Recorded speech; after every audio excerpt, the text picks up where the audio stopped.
Just the other day, I was asked by someone in my Facebook group, Value Pricing with Mark Wickersham. They said, what would you do if a client doesn't deliver on a promise? Should I put my price up? Should I charge them more if they don't do what they said they were going to do? So I thought I'd do a quick video and share 7 considerations for you to think about if that happens. And I'm sure it's happened at some point. A client's agreed they'll do something, they'll give you the information in a certain format by a certain time, and then they don't do it. And so you've got more work to fix that problem. Should you charge more for it? So here are the 7 considerations. First one, how clear were you right at the outset when you priced the engagement? How clear were you in the scope of the work? Is it crystal clear what it is they promised to do? Is that in writing? Because if it's not crystal clear and it's not in writing and you can't point to it, then it's much more difficult for you to necessarily put the price up. You may get some pushback there. You might even lose a client because they perhaps weren't that clear. And so if that's the case, use that as a learning experience. Make sure from now onwards you are crystal clear in the scope of the work and who's responsible. Second thing think about is, how clear were you in that initial conversation? How clear were you on the consequences? The consequences of them not doing that. If, for example, as part of the pricing engagement originally, the price was on the basis that the client gave you, for example, a fully reconciled bank account, and they don't reconcile the bank account. What's the consequences? What should the price be in that instance?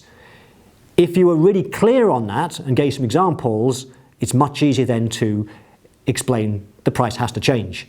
But again, if there's that uncertainty, if there's that lack of clarity, then you're going to have a harder conversation. So make sure, again, learning, going forward, make sure that in your scoping of a project, in your fixed price agreement, in your engagement letter, you are crystal clear, not just on what they've promised, but the consequences. What would happen to the price if they don't deliver? The third consideration is, have you got an agreement that's in writing and signed? Has the client signed that?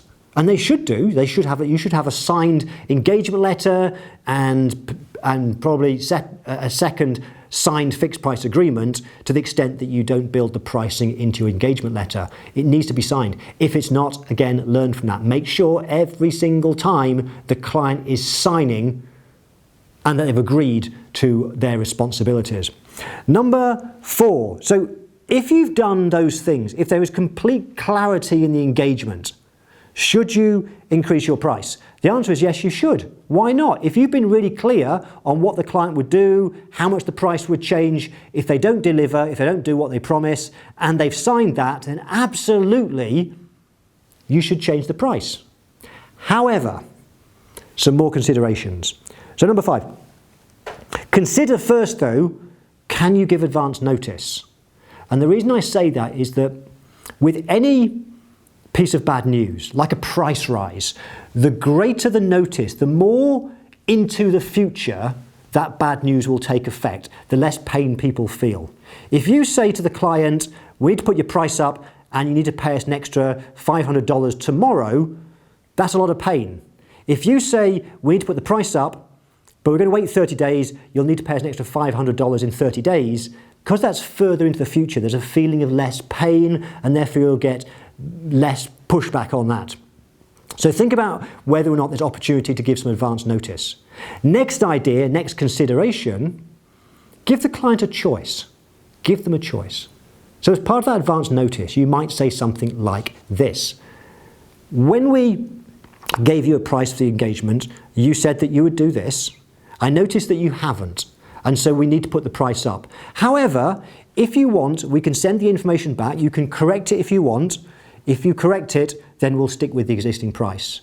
Alternatively, we'll need to go and do that extra work, and we're happy to do that, but this will be the additional price.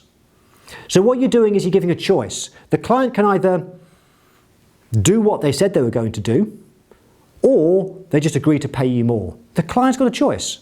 And interestingly, what I found when I was in practice is very often the client would say, do you know what? I can't be bothered. You just sort it out, charge me the extra $500.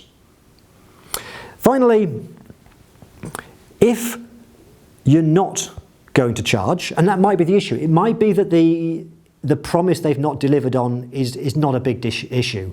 You're already getting a good fee. It's a great client. You're not sure that it's worth it just for an extra $100 or whatever it might well be. That's fine. There will be some circumstances where you don't want to nickel and dime the client. You don't want to charge for everything you might let them off.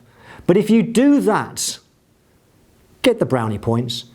Say something like, John, when we did the agreement, you originally said you were going to do this. You haven't done it. And so we would normally need to charge you an extra $100. However, this time, we'll do the extra work for free. We won't charge you the extra. But if it happens again in the future, then there will be an additional $100 charge. Now what you've done is the client's now aware of the issue.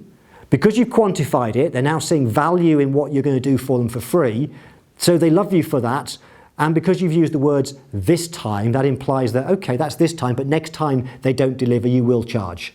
And that's fair and reasonable. So they're my 7 tips on how to deal with the situation if a client doesn't deliver on the promise. If you want some more help with pricing, somewhere below this video I'll put some links to some other resources. Go and grab those resources, and if you've liked this video, give it the thumbs up please, share it if you want to, and please subscribe to the channel. Bye for now.